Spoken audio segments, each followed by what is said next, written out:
लाइब्रा appliances में आपका स्वागत है। लाइब्रा रोटी मेकर की मदद से रोटी तैयार करते समय कुछ सामान्य समस्याएं होती हैं। हम सभी सामान्य गलतियों को समझाएंगे और सही रोटियां कैसे तैयार करें। हमें विश्वास है कि यह वीडियो रोटी मेकर का उपयोग करते समय आपके लिए बहुत उपयोगी होगा। इसलिए हम आपको सुझाव देते हैं कि आप पूरे वीडियो को देखें और लाइब्रा रोटी मेकर के साथ अपनी रोटी बनाने के अनुभव को बढ़ाएं। फिर भी पूरे वीडियो को देखने और रोटियां बनाने की कोशिश करने के बाद भी यदि आपको किसी और मदद की आवश्यकता है तो आप हमेशा हमारी वर्चुअल डेमोन्स्ट्रेशन टीम को कॉल कर सकते हैं, जिसका नंबर रोटी मेकर पर ही लिखा हुआ है और वे आपकी मदद करेंगे। नंबर 1, सही प्रकार के फर्श का उपयोग करें। बाजार में दो प्रकार का गेहूं का आटा उपलब्ध है, एक पैक्ड या रिफाइंड और दूसरा जो हम स्थानीय चक्की से खरीदते हैं या आटा पीसने वाली मशीन का उपयोग करते हैं। और घर सर्वश्रेष्ठ प्रदर्शन के लिए पैक्ड आटे का उपयोग करना सबसे अच्छा है।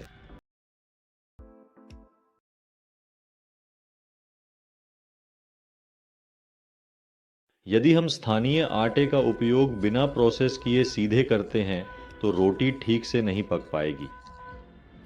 दरअसल इसका कारण स्थानीय आटे में मौजूद बड़े कण हैं। आटा थोड़ा कठोर हो जाएगा और रोटी थोड़ी मोटी हो जाएगी। इस प्रकार हमें पकी हुई रोटी में कच्चे हिस्से मिल सकते हैं। हम स्थानीय या घर का बना आटा उपयोग कर सकते हैं, लेकिन इसे प्रोसेस करना होगा, जिसे अगले क्लिप में समझाया गया है।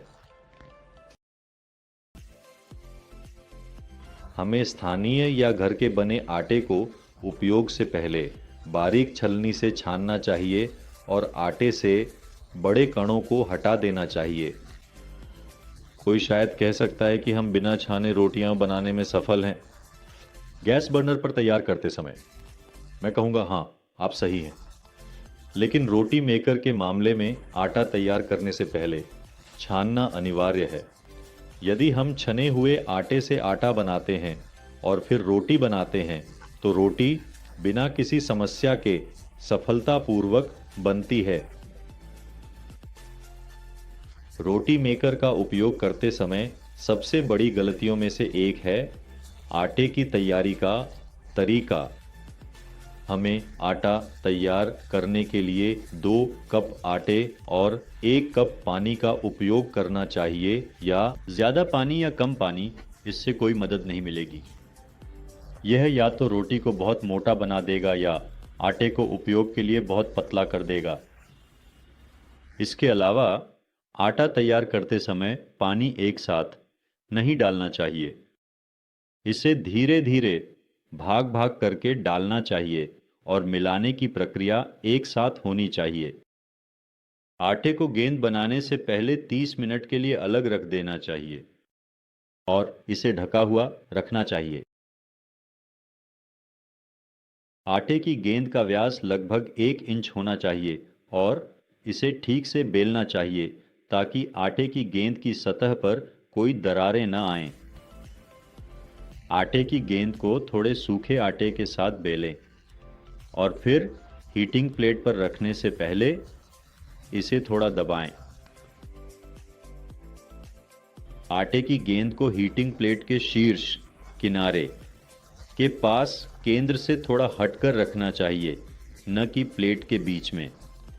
यह महत्वपूर्ण है, अन्यथा आटा सही तरीके से एक परफेक्ट गोल में नहीं फैलेगा। अगर आप वह आटा इस्तेमाल कर रहे हैं जो फ्रिज में रखा गया था, तो इसे फ्रिज से निकालने के तुरंत बाद इस्तेमाल न करें।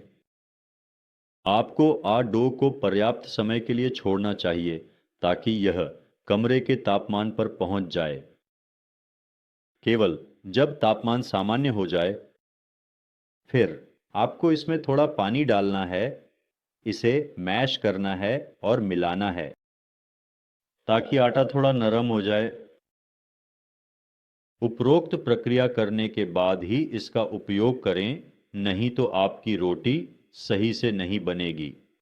जब आप रोटी मेकर को चालू करेंगे तो लाल बत्ती जल जाएगी।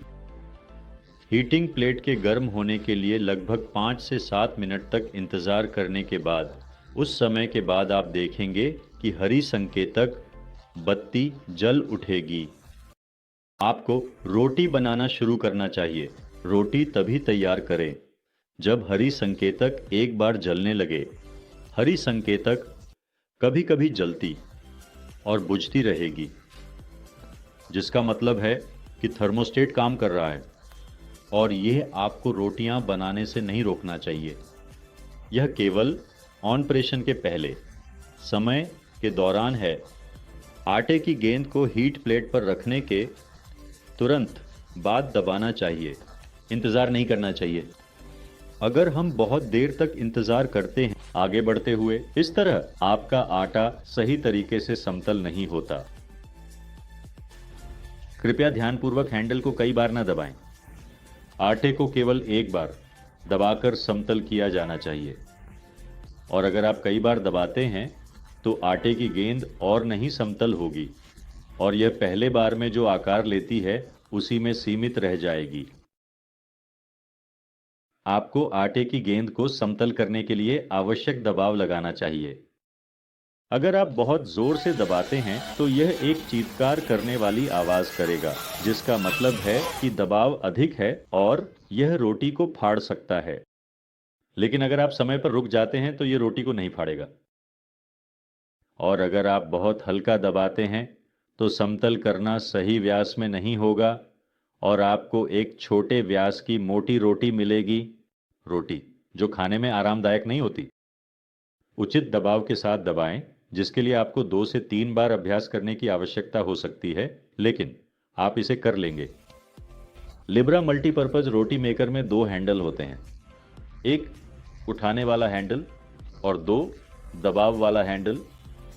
जब आटे की गेंद को रोटी के लिए समतल करने के लिए दबाते हैं तो आपको दोनों हाथों का एक साथ उपयोग करने की कोशिश करनी चाहिए। अगर आप दाएं हाथ के हैं तो उठाने वाले हैंडल को बाएं हाथ से पकड़ें और दबाव वाले हैंडल को दाएं हाथ से दबाएं। और अगर आप बाएं हाथ के हैं तो आपको इसे विपरीत तरीके से करना चाहिए, जिसका मतलब है कि आपको उठाने वाले हैंडल को दाएं हाथ से पकड़ना चाहिए और दबाव वाले हैंडल को बाएं हाथ से दबाना चाहिए। अगर आप इस प्रक्रिया का पालन करेंगे तो आपकी रोटियां समतल हो जाएंगी, बहुत अच्छी समतल गोल रोटियों के लिए। उम्मीद है कि आपने लिब्रा रोटी मेकर में रोटी बनाने के लिए कुछ टिप्स और ट्रिक्स सीखे हैं। रोटियां बनाते समय आनंद लें और अगर आपके पास मशीन का उपयोग करने के बारे में कोई और प्रश्न है तो कृपया हमेशा हमसे संपर्क करने में संकोच न करें। हम हमेशा आपकी मदद के लिए